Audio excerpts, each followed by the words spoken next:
ओम शांति। सभी बीके ज्ञानी आत्माएं सब यह बात अच्छे से जानते हैं कि किसी को दुख नहीं देना चाहिए। और बाबा बार बार रोज मुरलियों में यही याद दिलाते हैं कि पूरा दिन में हमें यह चेक करना है कि दुख नहीं देना है। तो जब यह बात सभी आत्माओं के मन और बुद्धि में आती है तो पूरा दिन हम किस बात पर अटेंशन लगाए रखते हैं कि हमें जो है वह पूरा दिन किसी को दुख नहीं देना है। तो क्या यह बात सही है कि अगर हम सुबह से इस बात का टेंशन रखें कि हमें किसी को दुख नहीं देना है तो क्या हम दुख नहीं देंगे? ऐसा संभव हो पाएगा? हाँ, प्रैक्टिकल में संभव हो पाएगा? तो यहाँ पर हमारे जो पुरुषार्थ की दिशा यह होनी चाहिए, जब हम सोचते हैं कि किसी को दुख नहीं देंगे तो उसकी गहराई में जाओगे तो आपको पता चलेगा कि जो आत्माएं दुख लेती हैं वह दुख दिए बिना रह नहीं सकती है। दुख कौन देता है? गुस्सा किसको आता है? जिसको किसी की बात बुरी लग जाए तो वह गुस्सा करता है ना। कोई अपमान की बात दिल पर लग जाए, है ना। तो दुख नहीं देना मतलब है दुख नहीं लेना। जो आत्माएं दुख नहीं ले वही आत्माएं किसी को दुख नहीं देंगी। तो जब हम मुरली सुनते हैं तो पहला लक्ष्य यह होना चाहिए कि आज मैं अपने अंदर ऐसा क्या परिवर्तन लाऊं जो मेरे लिए जीवन में प्रैक्टिकल में उपयोगी हो। कौन सी ऐसी बातें लाऊं जिससे मेरी चेतना का स्तर बढ़े और मैं स्व अनुभव की तरफ आगे बढ़ूं। तो जब हम कहते हैं दुख नहीं देना तो दुख नहीं लेना, उस पर हमें ध्यान देना चाहिए। तो अब आप अपने अंदर चेक करो, क्या आप किन किन बातों में दुख ले लेते हो। लिस्ट बनानी चाहिए, प्रैक्टिकल में डायरी में लिखना चाहिए कि ये बातें आने पर मैं आत्मा क्या ले लेती हूँ? दुख ले लेती हूँ, मेरा मूड खराब हो जाता है। तो जब आत्मा यह समझ ले कि इन बातों से दुख आ जाता है तो आगे की कार्रवाई क्या होगी? आगे की कार्रवाई होगी कि कैसे मैं ये दुख ले लेती हूँ तो मैं 10 मिनट में इस दुख से दूर कैसे हो जाऊं, है ना। चलो भाई, दुख ले लेते पहले तो ये स्वीकार करो, है ना। कुछ ऐसी बातें होगी, बच्चे बात नहीं मान रहे हैं, घर में कोई ऐसी बात आ गई, परिवार में आई, हाँ कोई भी ऐसी बातें आई, रिश्तेदारों में आई, तो चलो, या कोई भी बात हो, आपको कोई आपकी इच्छा पूरी नहीं, कोई भी दुख का कारण हो सकता है। तो प्रैक्टिकली में तो हमें स्व अनुभव में जाना है, क्योंकि कल भी हमने देखा कि संकल्प उसी के पूरे होते हैं जो शुद्ध केंद्र के संकल्प में करता है, आत्मा की शुद्धता के केंद्र में करता है। और शुद्धता के केंद्र में जाने के लिए आपको डी मन दुख, एस मन सुख, सुख दुख की घड़ी से पार जाना होता है। सुख से ही नहीं, दुख से भी, हाँ, और खाली दुख से भी नहीं, सुख से भी पार जाना होगा, मान अपमान से भी पार जाना होगा। तो यह जो प्रैक्टिकली है, तो सुख दुख, तो आप पहले क्या करो दुख से पार जाने के लिए, क्योंकि सुख से तो तुम दूर जाना नहीं चाहते। जो तुम्हें सुख कभी लग रहा है मन को, उसको तो तुम दूर नहीं करना चाहते हो। तो चलो हम दुख की ही बात ले लेते हैं, वो लिस्ट ले लेते हैं। अब आप अपने आप में चेक करो, जिन जिन बातों से दुख आता है, जिन जिन बातों से आपका मन परेशान हो जाता है, तो इसकी लिस्ट सबके पास अलग अलग हो सकती है, इसके कारण जो है वो सबके पास अलग अलग हो सकते हैं। तो जैसे किसी ने कह दिया, एक तो इस बात का दुख होता है, कोई बात आपकी मानता नहीं है, यह आपका दुख हो सकता है। परिवार के अंदर कुछ ऐसे लोग होते हैं जो बार बार आपका मान अपमान करते हैं, यह आपका दुख हो सकता है। तो अब आपको क्या करना है, इस स्व अनुभव में जाना है। मुरली का उद्देश्य स्व अनुभव में जाना, उन बातों को प्रैक्टिकल में अप्लाई करते हुए आत्मा उसमें जाए। तो दुख को आप 10 मिनट में कैसे ठीक कर सकते हो?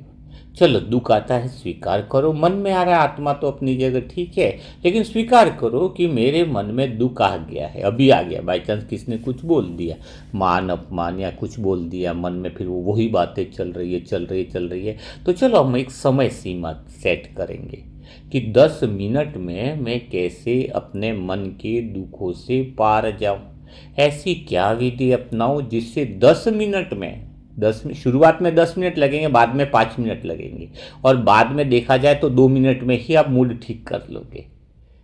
धारणा मतलब क्या है? धारणा मतलब प्रैक्टिकली अपनी चीज़ों पे काम करना, प्रयोगशाला है ये प्रैक्टिकल। धारणा मतलब जीवन की प्रयोगशाला है। उतरना तो पड़ेगा ना। स्विमिंग पूल में तुम्हें तैरना सीखना है तो बोलो एक दिन में तो नहीं सीख सकते, लेकिन प्रैक्टिस तो स्विमिंग पूल के अंदर ही होगी ना। पानी के सूखे मैदान में थोड़ी प्रैक्टिस करोगे। सूखे मैदान में तो कभी चांस ही नहीं कि तुम सीख पाओगे। तो ये स्विमिंग पूल है, संसार एक स्विमिंग पूल है? दुख सुख का महासागर हो। तो इस परिवार में रहते हुए तुम्हारी प्रैक्टिस होगी कि तुम दुखों से बाहर कैसे निकलोगे। दुख में सुख में उतर रहे हो, संसार के क्रियाकलाप में तो जा ही रहे हो। तो पहला काम ऐसा क्या करें जिससे हम दुख से बाहर आ सकते हैं। तो जैसे ही आज आपको क्या करना है, डायरी में आप लिख सकते हो कि जब भी आपको दुख आ जाए, जब भी आपका मन परेशान हो जाए, तो 10 मिनट के लिए आपको बाबा के शुक्रिया के गीत गाने हैं। तुरंत आप कुछ मत करो, पहले से तैयारी कर लो। इतना तो दिख जाएगा कि दुख आया है। दुख आया ये तो पता चलेगा ना। तो तुरंत क्या करना है, बाबा के शुक्रिया के गीत गाना 10 मिनट के लिए। अगर मोबाइल है तो बाबा के तुरंत गीत सुन लो, नहीं तो शुक्रिया के गीत, शुक्रिया या आभार के गीत, कि बाबा तेरा शुक्रिया, इतना अच्छा ज्ञान का चिंतन दिया कि पहले से मुझे समझ में आने लग गया है, अब मुझे बातें क्लियर होने लग गई। ऐसा नहीं बोलना है मुझे दुखों से मुक्त होना है। ऑटोमेटिक दुख आया है, कोई भी गुस्सा है, कुछ भी आया, बस 10 मिनट तक आप शुक्रिया के गीत गा लो। बाबा तो कितना मुझे प्यार करता है, इतनी अच्छी बुक्स मिली, इतना अच्छा ज्ञान मिला, इतना अच्छा परिवार मिला, इतना अच्छा सेवा का प्लेटफॉर्म मिला। बाबा तू मुझे प्यार करता है, तू मुझे जानता है, तू मुझे समझता है, तू मेरे पीछे इतनी मेहनत करता है। ऐसे 10 मिनट के शुक्रिया के गीत, हाँ, बुक के अंदर आपको मिल जाएंगे शुक्रिया के गीत। 10 मिनट तक क्या होना चाहिए, अभी मैं खाली सारांश रूप में आपको बता रहा हूँ। तो 10 मिनट, हाँ, 10 मिनट तक अगर आप वो गीत गाते हो शुक्रिया के, कोई भी दुख आपका मन में रहेगा नहीं। वो गुस्सा होगा वो निकल जाएगा, वो परेशानियां होगी, आपका दुख सुख में बदल जाएगा। कुछ नहीं है तो मोबाइल में गाना हो तो वो लगा के सुन लो, पर सुनना है प्रैक्टिकली। प्रैक्टिकली आप करके देखोगे तो आपको प्रैक्टिकली अनुभव होगा कि वो मन दुखों से पार हो गया।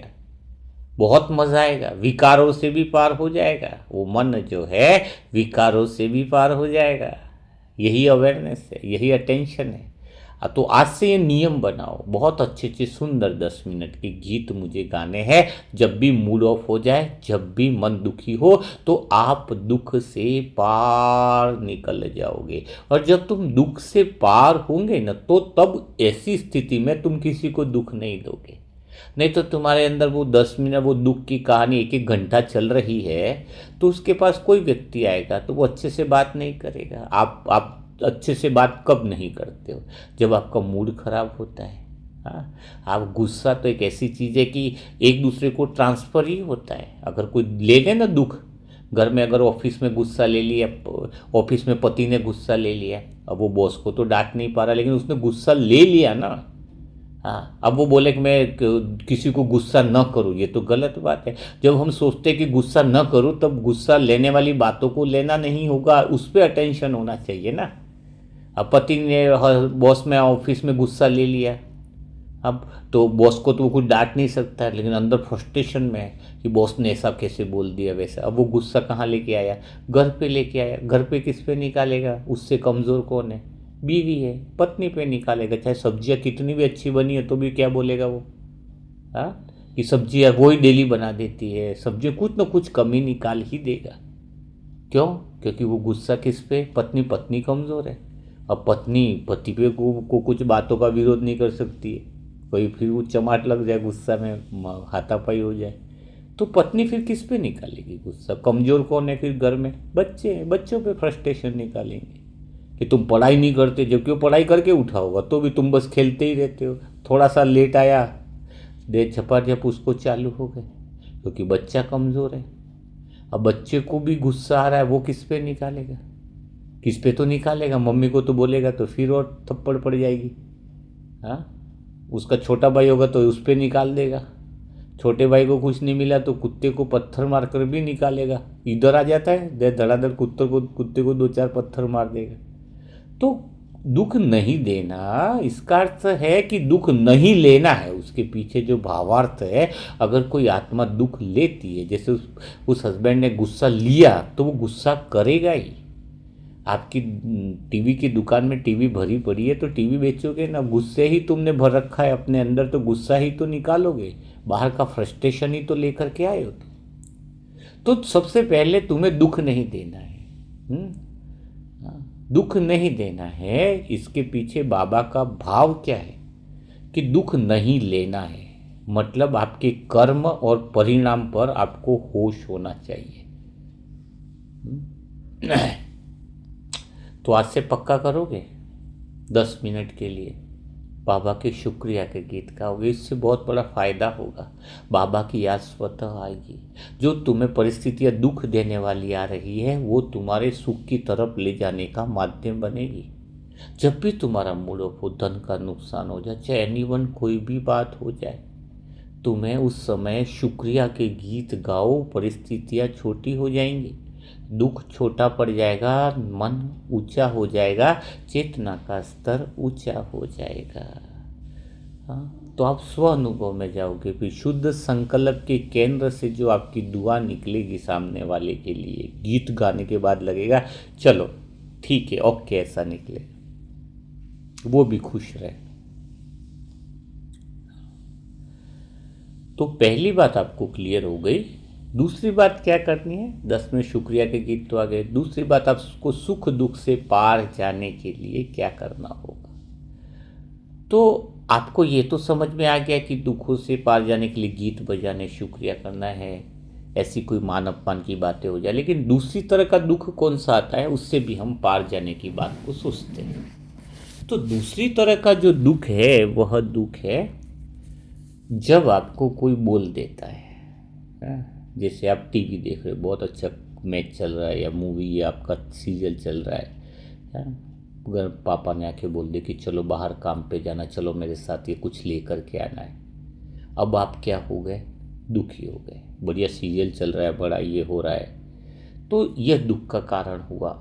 तो यहाँ पर भी आपको समझना होगा, दुख नहीं लेने का मतलब है कि यहाँ पर उस इंसान को दुख क्यों हुआ। पापा ने बोला चलो आता, तो उसको वह सुख की आसक्ति, वो इच्छा है, वो कामना है, जिसको सुख समझ रहा है, टीवी से, साधन से, उन जिन बातों से वह सुख समझ रहा है, अपेक्षाएं कर रहा है, जिन बातों से आसक्ति है उसकी, वह बातें दुख का कारण बनती है। वह बातें सारी दुख का कारण बनती है। तो आप अपने अंदर लिस्ट दूसरी बनानी है। पहली तो बना दी थी, दुख आता है तो, और क्या करना, अब दूसरी चीज़ बनानी है। आपने कौन कौन सी सुख की कामनाएं कर रखी हैं, कौन कौन सी इच्छाएं कर रखी हैं, जिसकी वजह से आप जो है अब वो पूरी नहीं होंगी तो आपको दुख आएगा ही ना, पक्का आएगा, दुख आएगा। तो यहाँ पर आपको धारणाएं भी बदलनी है, मान्यता भी बदलनी है, हाँ, सोच भी बदलनी। किसी को दुख है कि मैं काली हूँ, एक लड़की है वो बोलती है मैं सांवली हूँ, काश भगवान मुझे सुंदर चेहरा देता, गोरा चेहरा देता, एकदम बढ़िया देता। हाँ, बाबा की बच्ची है। मैंने पूछा क्या बात है, बड़ी मज़े में, बोले कोई दुख तो नहीं है तुम्हें? बोले हाँ, एक बात का दुख है। बोले दुख है? बोले क्या? कि बस मैं देखो ना सांवली हूँ, बाकी लोगों देखो न कितनी, कई सारी दीदियाँ तो कितनी बढ़िया दिखती हैं, वो हो पूछे मत, देवी दिखती है, ये दिखती है, वो दिखती है। तो उसके पीछे उसका दुख का, अभी उसका दुख क्या लग रहा है?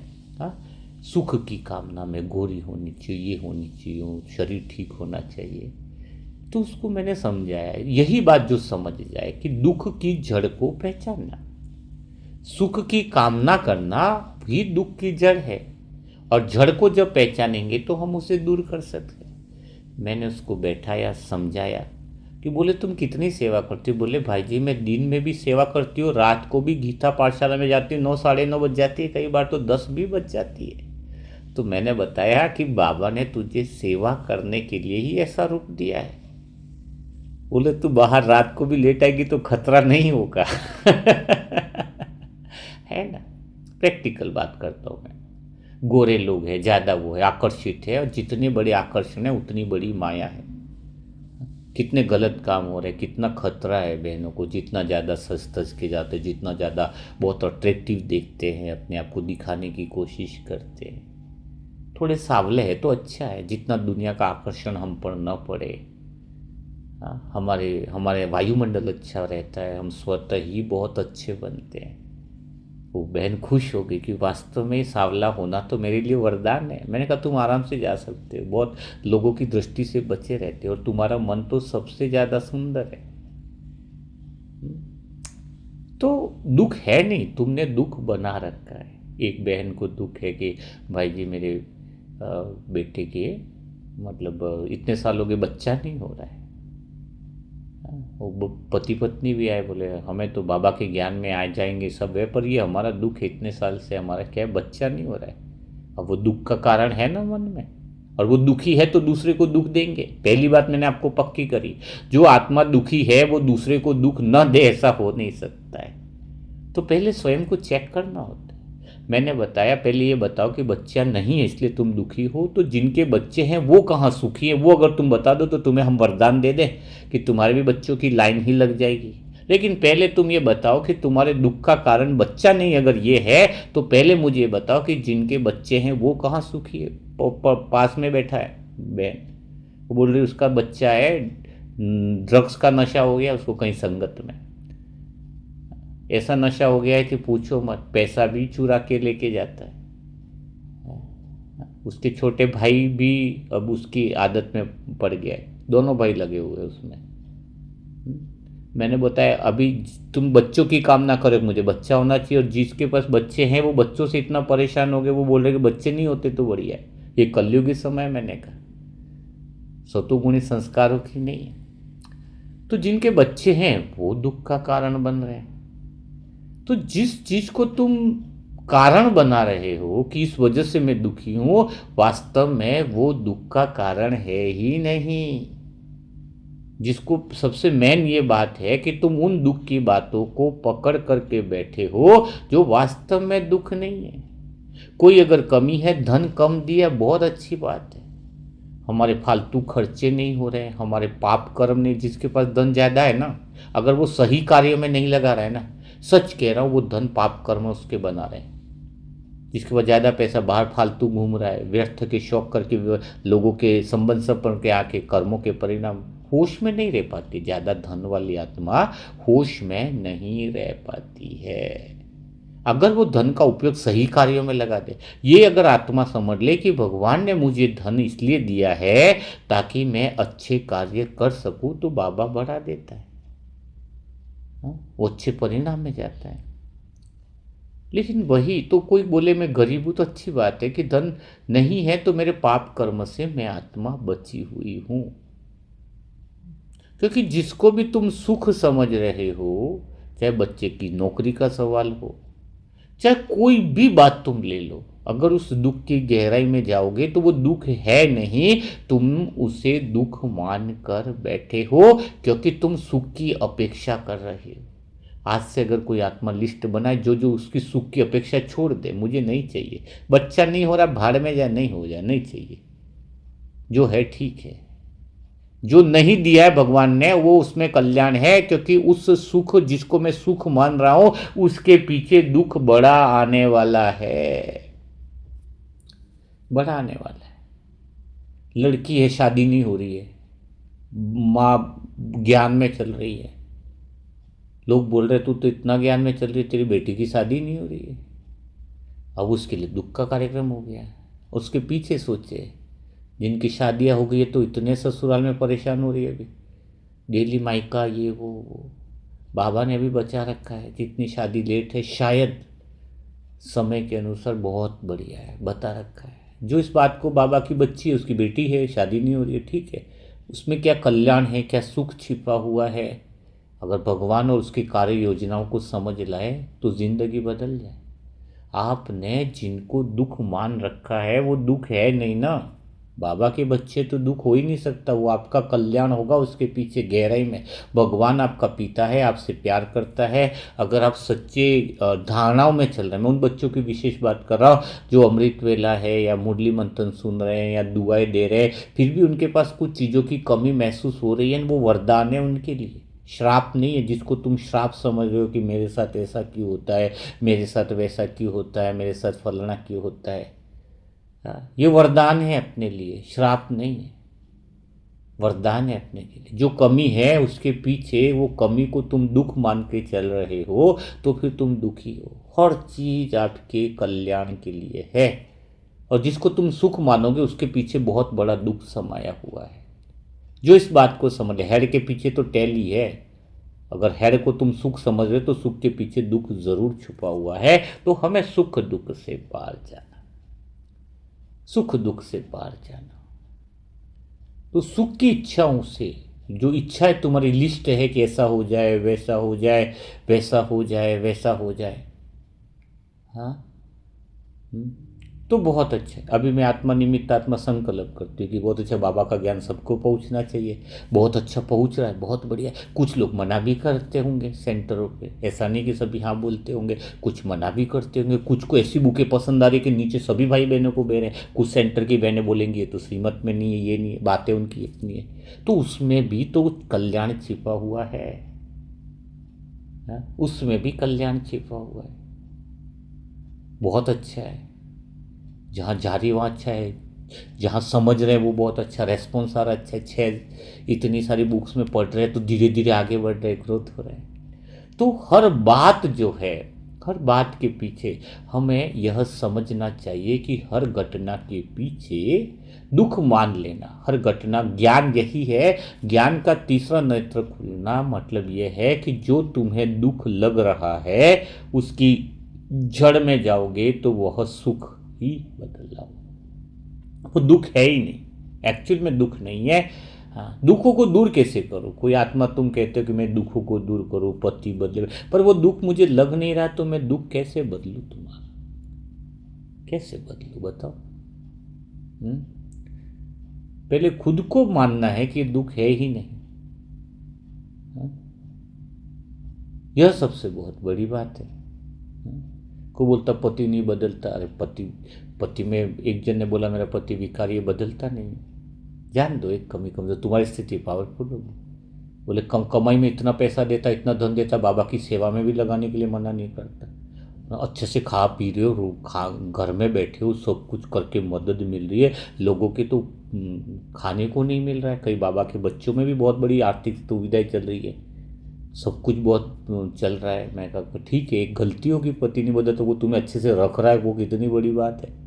तुम अच्छे से रह पा रही हो, अच्छी पद पोजीशन पर रह के कमाई भी दे रहा है, वो भी अच्छी बात है। तो एक चीज़ कमी उसमें है तो 1000 कमियां हमारे अंदर भी है, बदल जाती है। और हमें इसीलिए तो बैठाया गया है कि हम किसी को क्या वास्तव में बदल सकते या नहीं बदल सकते। क्या हमारे योग में इतना बल नहीं है कि हम किसी को बदल पाएंगे योग की शक्ति से? साक्षी अवस्था है या नहीं? तो हर घटना के पीछे जिसको तुम दुख समझ रहे हो वो दुख पकड़ करके बैठे हो। जिसको ज्ञान है, जिसको समझ है, वो वास्तव में दुख है ही नहीं। जब यह बात को समझ जाए तो सुख दुख से पार ये जो है वो परमात्मा के प्रभाव में, स्व अनुभव में चले जाते हैं। इंद्रियों का जो आकर्षण है, माया का जो आकर्षण है, उससे परे अगर तुम अभी इंद्रियों के प्रभाव, माया क्या है? जो बातें तुम्हारे मन में बार बार चलती रहे वो माया। माया का एक लाइन में अर्थ क्या है? जो बातें तुम्हारे मन में बार बार आए। अगर दुख की घटना बार बार आ रही है तो भी माया है। कोई सुख मुझे 20 लाख चाहिए, 20 लाख चाहिए, ऐसा हो जाना चाहिए, वैसा हो जाना चाहिए, तो वो भी माया है। बुके बहुत ज़्यादा बिक जानी चाहिए, बहुत ज़्यादा, दिन रात यही ख्याल करोगे बुके बहुत ज़्यादा निकले, सब लोग ले, सभी सेंटरों पे बहुत अच्छी पहुंचे, ये भी माया है। एक बुक नहीं जाए और दुख आए तो ये भी माया है। दोनों से पार है। मन में कोई बात बार बार चले वो माया, और मन में सत्य का ज्ञान की तरफ मन आकर्षित करे वो सत्यता, वो श्रीमत। मन में कोई बात बार बार घूमे, मन किसी के आकर्षण में फंसे नहीं, मन सत्य की तरफ, मैं पूर्ण हूं, आनंद में हूं, मैं मजे में हूं, मैं खुश हूं, तो वो हो गया प्रैक्टिकल जीवन। वो है दुखों से पार जाना, सुखों से भी पार जाना। मन सत्यता की तरफ रहे, सत्यता की तरफ आकर्षित हो जाए,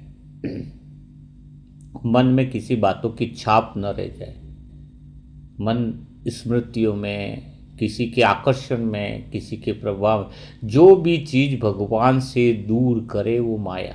चाहे वो करोड़पति इंसान हो, विश्व की सुंदरी हो, कोई भी हो, जिसके मिलने के बाद विचार चले उसके बारे में, वो माया। जिस चीज से मुझे, जो चीज़ मुझे भगवान से दूर करे वो मेरे लिए ज़ीरो हो, उसकी वैल्यू ज़ीरो हो, तो जीवन में माया की परखने की शक्ति आ जाती है। होशपूर्ण कर्म करना तीसरी बात है। दुखों से दूर जाने के लिए आपको होश में रहना होगा। होश वाली आत्माएं सदा स्व अनुभव में रहती है। होश में रहने का अर्थ क्या हुआ? होश का अर्थ क्या है? जैसे अभी पता है आपको कि बाहर के खान पान से पाप कर्म चढ़ते हैं, विकर्म होते हैं, श्रीमत का उल्लंघन होता है, आपको नॉलेज है लेकिन फिर भी खा रहे हो, यानी आप बेहोश हुई होगी भी, ज्ञान आपको उतरा नहीं। आपको पता है झूठ बोलने से ये कर्म ना मेरा पाप कर्म बनेगा, ऐसे बोलने से मेरे को दुख बनेगा, पाप, मेरे हिसाब किताब का पोटला भारी होगा। तुम्हें पता है, तुम्हें जब कर्मों का पता है, कर्म और परिणाम दोनों का पता है, और फिर तुम कर्म करते हो उस अवेयरनेस के साथ, उस होश के साथ, तो वो समझ लेना जागरूकता है, आत्मिक शक्ति का, स्व अनुभव का। तुम्हें पता है 100 रुपया मैं इधर खर्च कर दी हूँ तो मेरे डूबत खाते में जा रहा है, विकार पाप बन रहे हैं, और 100 रुपया मैं यहाँ लगा रही हूँ तो यहाँ मेरा पुण्य कर्म बन रहा है। तो ये होशपूर्ण कर्म हुआ ना। बेहोशी का कर्म है 2000 रुपया इधर फालतू खर्च कर दिया, 100 रुपया भगवान के सेवा में अच्छे कार्य में लगाना है, वहां तुम 10 बार सोच रहे हो, 10 बार सोच रहे हो। कपड़े महंगे तो खरीद रहे हो, 500 की जगह 1000 के खरीद रहे हो, 500 के 1000 खरीद रहे हो, तो यह बहुत गलत बात है। होशपूर्ण बाबा, ब्रह्मा बाबा एक एक कागज को भी यूज में ले लेते थे। मतलब जो कागज लिखते थे ब्रह्मा बाबा, उसमें आधा कागज रह जाता था, पीछे का भाग जो रह जाता था उसको भी सही तरीके से यूज करते थे, वेस्ट नहीं करते थे। तभी प्रकृति उनको सुख देने वाली है। हम एक तरह से यूज करें। होशपूर्ण का अर्थ है कि हर एक आत्मा इतनी होश में रहे। मैं आत्मा आपको एक हंसी वाली बात बताऊं, बहुत दिल की बात बता रहा है सच में, ऐसे बात निकल गई। मैं बाल भी कटिंग तब करवाता हूँ जब लगे कि ये बहुत अच्छे से ज़्यादा बढ़ चुके हैं। मतलब यूँ लगता है कि डबल खर्चा, और कटवाने के बाद बहुत छोटे करवा देता हूँ मैं आत्मा बाल, ताकि जल्दी न बढ़े, तेल का भी खर्चा कम हो और ये भी कम तो मतलब शुरुआत से इतना अटेंशन मतलब रहता है कि 2 रुपया भी है उसको सही कार्यों में लगा दो। 1 रुपया भी ईश्वरीय कार्य में लग जाए तो कितनी खुशी। 1 रुपया जोड़ करके अगर 200 रुपया जोड़ के एक बुक किसी को दे पाओ और वो बुक उसके जीवन में बदल जाए तो कितना खुशी है। ये होशपूर्ण कर्म है। बेहोशी का कर्म है जो पैसों की कीमत को समझ ही नहीं रहा है। बेहोशी का मतलब तो यही है ना, तुम्हें भगवान ने दिया है, ये मज़ेदार बात है, उसका सही उपयोग करो ना। इसका मतलब ये भी नहीं कि तुम बहुत गर्मी में पैदल चलो, जहाँ तुम्हें बहुत अभी इमरजेंसी काम है, तुम्हें 3 घंटे में कहीं जाना है, जहाँ समय तुम्हारे पास कम है, तो तुम फ्लाइट में भी जाओ, ये भी होशपूर्ण कर्म है। वहाँ ट्रेन के धक्के खाओ, तुम रिजर्वेशन न कराओ, ये भी गलत है। रिजर्वेशन में जाना है, मैं रिजर्वेशन में भी जाता हूँ, क्योंकि वहाँ पर ठीक है आराम से जाएंगे, बाबा का योग करके जा रहे हैं, लेकिन रिजर्वेशन ना मिले तो लोकल में भी बैठ जाएंगे ना। होशपूर्ण कर्म का अर्थ है कि पैसे का सही उपयोग जो करे, हर चीज का कर्म देखे कि इस कर्म का परिणाम क्या होने वाला है, इस चीज का मुझे क्या मिलने वाला है। सुबह से शाम तक अवेयरनेस रहे तो समझ लेना आप स्व अनुभव में रह सकते हो। आप बहुत सारे कर्म आपके होश में नहीं हुए, दिन भर में आप बोलो मैं आत्मा हूँ, सत्य के केंद्र में हूँ, मूल केंद्र में हूँ। हाँ, बाजार में गए बहुत सारे ऐसे ऐसे काम कर दिए जो श्रीमत के अनुकूल ही नहीं है। बाबा के सब मतलब श्रीमत के अनुकूल नहीं है, मतलब आप ज़्यादा चीज़ें, ज़्यादा पैसे की चीज़ें खरीदो, इसका मतलब वो मन में आकर्षण है ना उन चीज़ों के प्रति, आकर्षण ज़्यादा है ना। बात ये नहीं है कि नहीं है, जाओ सब कुछ है, पैसा भी खर्च हो जाएगा तो दिक्कत नहीं है, लेकिन उस चीज़ के प्रति आकर्षण तो कोई ज़्यादा नहीं है। ज़रूरत है तो खरीद लो, 1000 की भी खरीदो। ऐसा नहीं कि तुम फटे हाल में घूमो, अच्छे स्टैंडर्ड कपड़े खरीदो लेकिन उसकी कदर भी करो। भाई अच्छे कपड़े खरीदने, स्टैंडर्ड रहो, 2000-3000 का भी खरीदो, उसको मेंटेन भी करो, और जब तक वो यूज़ अच्छे से हो जाए तब फिर दूसरा लो। मतलब ये सब होशपूर्ण कर्म है कि आपको होश में रहकर जो कर्म करता है वो दुखों से क्या हो जाता है, पार हो जाता है, सुख दुख से भी पार हो जाता है, वो मूल केंद्र में स्वतः ही होने लगता है। तो तीसरी बात आपने देखी, कर्म और परिणाम पर जिसका ध्यान रहता है। चौथी बात है जिस पर हमें अटेंशन देने की ज़रूरत है, बहुत ज़्यादा अटेंशन देने की ज़रूरत है, वो है, कल भी बताया था, साक्षी भाव। साक्षी भाव में क्या होता है कि आप घटनाओं के करीब आ जाते हो। जैसे किसने तारीफ करी तुम्हारी कि तुम बहुत अच्छे हो, बहुत बढ़िया हो, हाँ, तो तुम्हारा मन उसके सुख की तरफ आकर्षित हुआ। जो तुम्हारी आज तारीफ कर रहा है कल वो तुम्हारी गाली देने वाला है, कल वो तुम्हारा अपमान करने वाला है। तो अभी हमें करना कैसे, प्रैक्टिकल में उनके साथ कैसे डील करें, कैसे जीना चाहिए। तो मैं तो अपने अनुभव से बताऊंगा। कोई आत्मा बोले यार भाई जी आप निमित्त आत्मा पर आपका मूल्य मंथन बहुत अच्छा है, ये अच्छा, आप तो बहुत बहुत अच्छा, ये पॉइंट तो मुझे दिल को छू गई, बोलेगा तो मुझे क्या सोचना चाहिए उस समय, बताओ।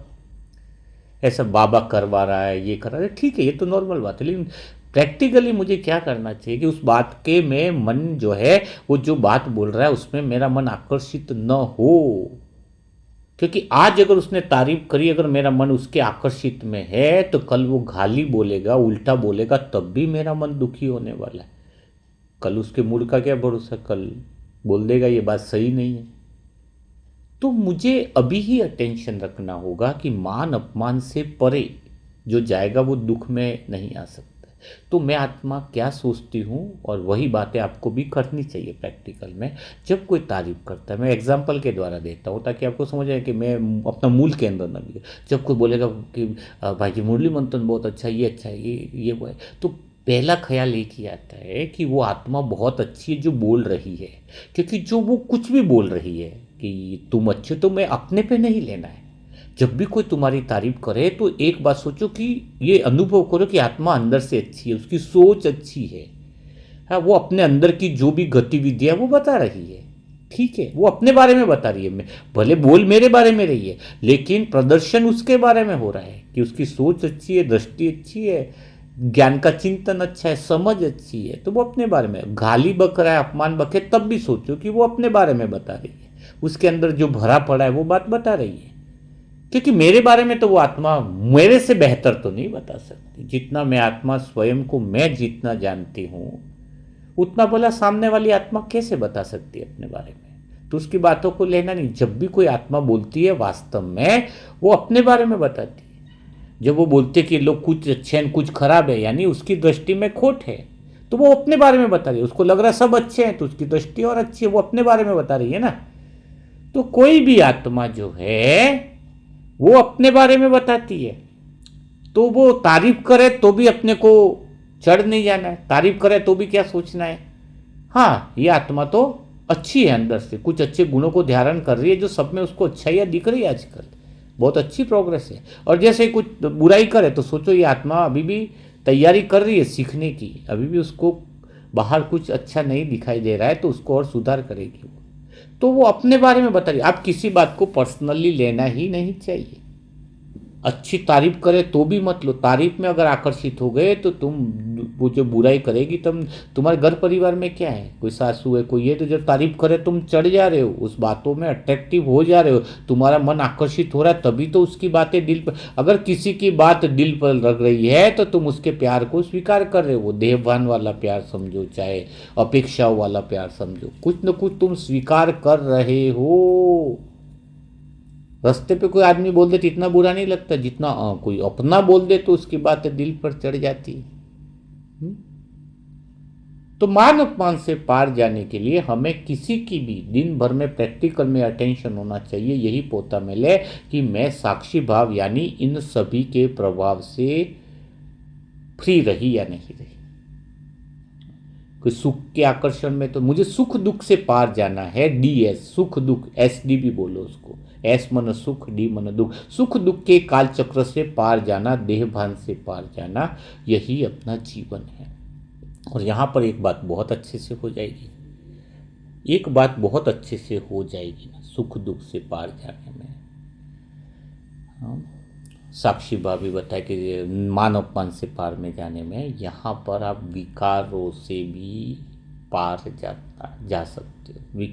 विकार मीन्स क्या है, इसको समझना होगा, क्योंकि आत्मा के स्व अनुभव में कोई आत्मा विकारी है तो दुखों से दूर कैसे रह सकती है। तो जैसे किसी को गुस्सा आता है तो वो क्या बोलेगा, अभी जैसे आके मेरे पास बोलेगा कि भाई कल मेरे को ऐसी ऐसी स्थिति है कि बहुत गुस्सा आया मेरे को, आगे से मैं अटेंशन रखूंगी कि मुझे गुस्सा ना आए।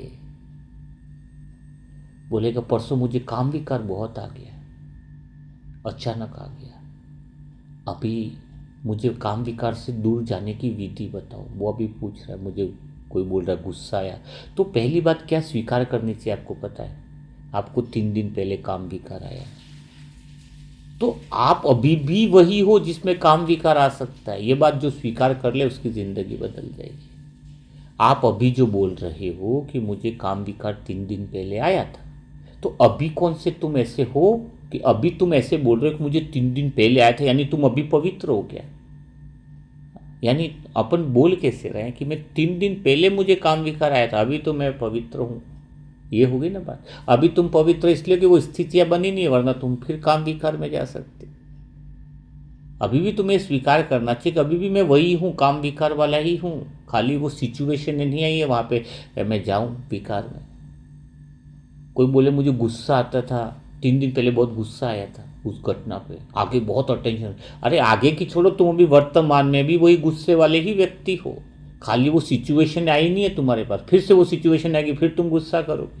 तो बदलाव कहाँ पर होगा, तुम जब पहली बार ये स्वीकार करो कि अभी मैं वर्तमान में तुम अपने आप को चेक करो कि ऐसी परिस्थिति आएंगी, अगर तुम्हें गुस्सा फिर से आ सकता है, इसका मतलब तुम वही हो। क्या ऐसी परिस्थिति आएंगी तुम फिर विकार में जा सकते हो, किसी सौंदर्यता के प्रति आकर्षण में जा सकते हो, अगर तुम्हें अभी भी लग रहा है कि तुम जा सकते हो, तुम वही हो ना, फिर तुम बदले कहाँ हो। तो काम अभी करता है। अभी तुम बोले 3 दिन पहले गुस्सा आया, तुम सोचे मैं भी शांत हूं, तो गलत है। तुम अभी इसलिए शांत हो कि वैसी घटना हुई नहीं है, तुम्हें किसने बुरा बोला नहीं है, फिर से बुरा बोलेगा फिर गुस्सा करने वाले तुम। तो चेंज अभी करना है हमें कि मैं आत्मा क्या हूं, शांत हूं, पवित्र हूं, अभी नहीं हूं मैं, अभी भी मैं वही, मुझे गुस्सा है। तो अभी क्या करना, अभी होश में आना है। क्या करना है, अगर आप होशपूर्ण जीवन जी लो तो तुम्हारी विकार और दुख तुम्हें परेशान नहीं करेंगे। तो होशपूर्ण जीवन कैसे है, एक ही काम करना है कि मैं आत्मा देखने वाली हूँ। खाली तुम इस सीन में स्थिर रह जाओ, तुम्हारे सारे विकार सारी चीजें खत्म हो जाए, तुम्हें अंदर से विश्वास हो जाएगा। कब 3 दिन बाद भी विकार की कोई सिचुएशन बने, गुस्से की कोई बने, तो तुम्हें नहीं आएगा, जब तुम देखने वाली स्थिति में बने। देखने वाली यानी होश में। सुबह से ब्रश कर रहे हो तो खाली देखो कि जो ब्रश करने वाला जो ब्रश कर रहा है मैं उसको देख रहा हूं, मैं होश में हूं। गुस्सा कर रहा है तो मैं गुस्से को देखने वाला हूं। विकार आ रहा है मैं उसको देखने वाला। आप देखने वाली स्थिति में रह जाओ, बस हर आधे घंटे में स्वयं को होश में लाओ। खाना बना रहे, मैं खाना बनाते हुए देख रहा हूं, गर्म हो रहा है मैं देख रहा हूं। दिन भर में होश में, जो 50 बार होश में आ जाए दिन भर में, हर घंटे में 3-4 बार प्रैक्टिकल कर ले। लिख रहा हूं, मैं आत्मा देखने वाली हूं, देख रही हूं, जो लिख रहा है उसको देख रही हूं। जो खाना खा रहा है उसको देख रही हूँ, जो खाना बना रहा है वो देख रही हूँ, मैं आत्मा सामने वाली बात कर रहा है उसको देख रही हूँ, ये मुंह जो चल रहा है उसको देख रही हूँ। जब आप देखने वाली स्थिति में आ जाते हो तो आप क्या हो जाते हो, उन सब से डिटैच हो जाते हो। और जब आप देखने वाली स्थिति में होते हो तो आपके भीतर से वह प्रेम, वो शांति, वो आनंद गुण ऑटोमेटिक निकलता है, स्वतः ही निकलता है। कुछ भी नहीं करना है, कोई विकार के पीछे नहीं भागना है, विकार को बदलने के पीछे नहीं भागना है, न गुस्से के कम करने के पीछे भागना है, कुछ भी नहीं। आप देखने वाले हो, मतलब देखो एक पंखा चल रहा है, पंखा चल रहा है तो हवा लग रही है, चारों तरफ हवा आ रही है, स्वतः ही आ रही है, पंखा चल रहा है तो। वैसे ही तुम मूल केंद्र पर हो तो तुम्हारे गुणों की वर्षा चारों तरफ स्वतः ही होगी।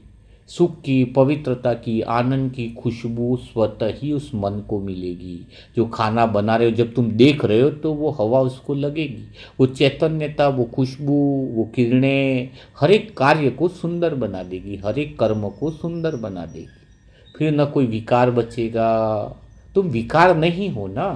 तुम बोलते मुझे गुस्सा आ रहा है, यानी तुम तो वही हो गए ना। फिर तुम्हें गुस्सा आ रहा है तो बोलने वाला भी तो तुम ही हो। हाँ, बोलने वाले भी तो तुम ही हो। बोल कौन रहा है कि मुझे विकार आ रहा है, तो बोल कौन रहा है? देह बोल रही है ना। फिर तो देह भान अहंकार बोल रहा है कि मुझे विकार आ रहा है, तो अभी भी तो तुम वही बने हुए हो ना। कोई मुझे पूछ रहा है कि मुझे गुस्सा बहुत आता है, तो तुम तो वही हो, वहाँ पर हो तो वहीं पर आएगा ही ना। तुम गुस्से को देखने वाले हो तब तुम डिटैच हो गए, तब तुम अलग हो गए। तो पंखे की तरह आत्मा मूल केंद्र में रहेगी तो उससे गुणों की खुशबू, पवित्रता की खुशबू, वो आनंद की खुशबू, प्रेम की खुशबू निरंतर बरसती रहेगी घटनाओं पर, परिस्थितियों पर, स्थितियों पर, स्वतः ही। स्वतः ही बहती रहेगी। खाली तुम देखने वाले, होश में हो जाओ। सो रहे तब भी जब ये कर लो कि शरीर सो रहा है, मैं देखने वाली हूँ, होश में देखना, यानी होश में। तुम होश में धीरे धीरे होगा। ये प्रैक्टिकल अभ्यास करना चाहिए। जब प्रैक्टिकल होश में रहने का, चाय भी तुम पी लेते तो तुम्हें पता ही नहीं चलता। कई लोगों को चाय पी ली, खाना खा लिया तो भी उनको पता नहीं है कि खाना खाया है, होश में ही नहीं है वो। खाना बाबा की याद में खाने का अर्थ है क्या है?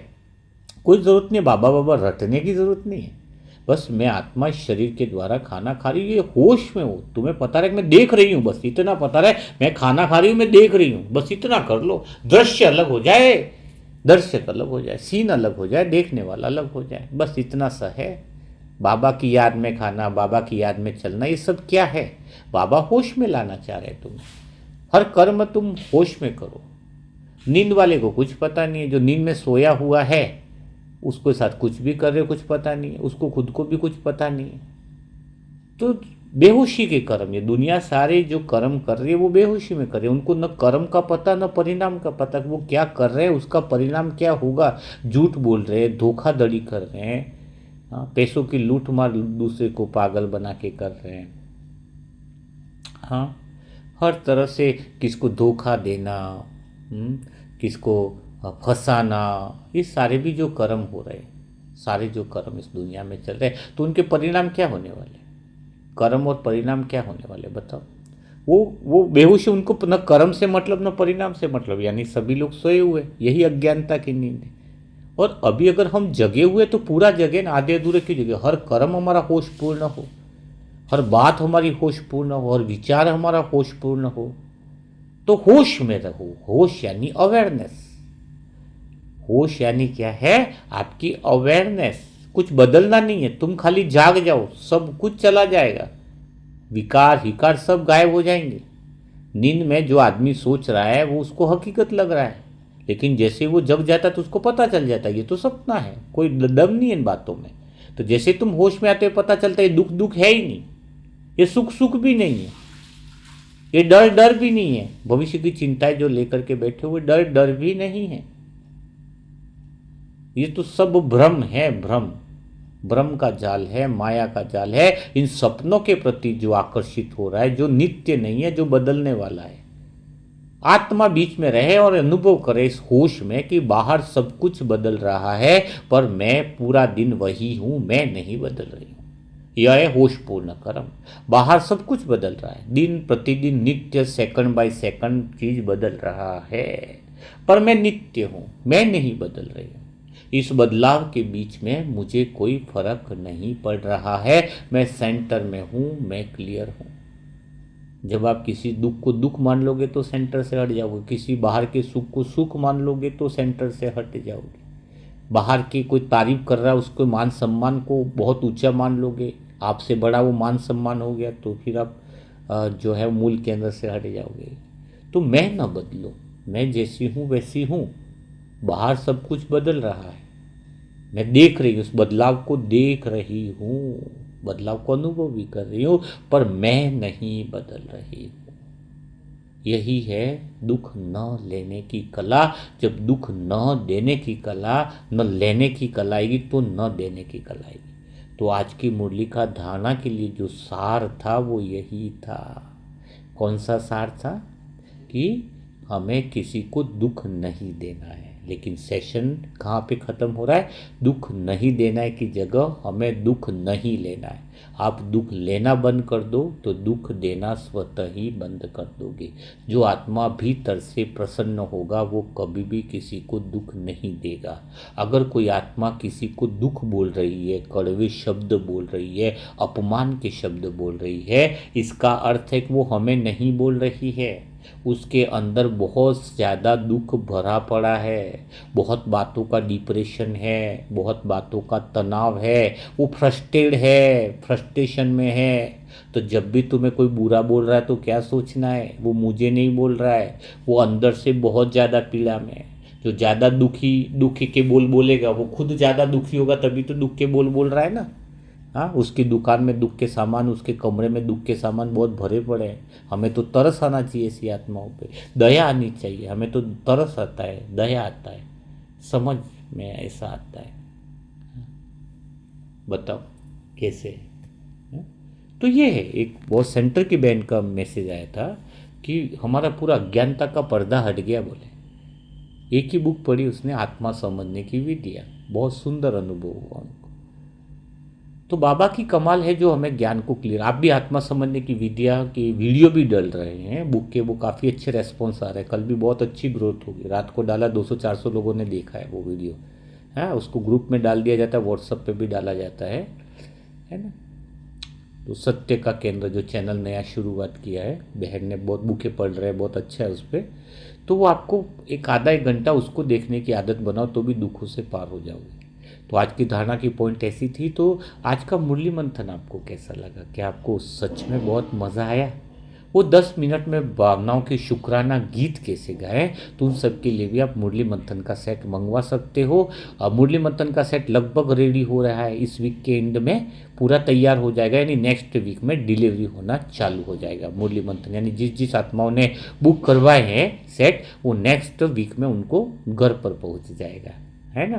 तो ये बाबा की कमाल है जो इतना फास्ट गति से एक एक मिनट का यूज़ करके वो सारी तैयारियां आपके लिए हो रही हैं, है ना। तो जिन आत्माओं ने मुरली मंथन सेट बुक नहीं कराया है और ज्ञान को समझना चाहते हैं, और जल्दी से समझो, ज्ञान की बुकें जल्दी मंगवा कर जल्दी समझो, तो फिर प्रेम की बुकें आएंगी। और आपको पहले ही बताया कि प्रेम की बुकें हम उसी आत्मा को देंगे जो मुरली मंथन का सेट उसके पास हो और समझाओ। कारण है कि ज्ञान क्लियर नहीं होगा तो वो प्रेम का मज़ा नहीं है। ज्ञान प्रेम बन जाए वो जीवन है। भक्ति माँ वाला भजन गाना प्रेम नहीं है भगवान के। ज्ञान युक्त प्रेम होगा वो मुक्ति दिलाता है। समझ वाला जो प्रेम होगा वो साजन से जो संबंध है वो गहरा ज्ञान जो प्रेम में बदल जाए, तो फिर वो बाबा की सच्चे प्रेम की, मीरा की जो बुक इस अगले सप्ताह मुरली मंथन के बाद जो निकलेगी, उन्हीं आत्माओं को हम प्रोवाइड कराएंगे जो ज्ञान को क्लियर समझ चुके हैं स्पष्टता से, सीढ़ी बाय सीढ़ी। ठीक है। तो हार्ड कॉपी बुक करवाने के लिए मोबाइल नंबर है 7202921969। इस पर ओम शांति लिखें और आपको जो भी बुक चाहिए उसकी लिस्ट आप मंगवा सकते हैं कि कौन सी बुक कितनी कॉस्ट की है, आपको पता नहीं है हार्ड कॉपी कितने की मिलती है, तो आप इस मोबाइल नंबर पर आप कर सकते हो। और कोई फ्री में ई बुक पढ़ना चाहता है है तो आत्मा की यात्रा ऐप डाउनलोड करें और इसका लिंक कमेंट बॉक्स और डिस्क्रिप्शन बॉक्स में लिखा हुआ है। वहाँ पर भी प्ले स्टोर पर निःशुल्क है, जहाँ पर जिन आत्माओं के पास बुक खरीदने के पैसे नहीं है और वो बुक ऑनलाइन पढ़ना चाहते हैं तो वहाँ पर भी निःशुल्क सेवा आपके लिए उपलब्ध कराई गई है। तो कल फिर हम मुलाकात करेंगे ऐसे ही दिल छू जाने वाले नए अनुभवों के साथ, नई बातों के साथ। तब तक के लिए सभी भाई बहनों को ओम शांति, ओम शांति, ओम शांति।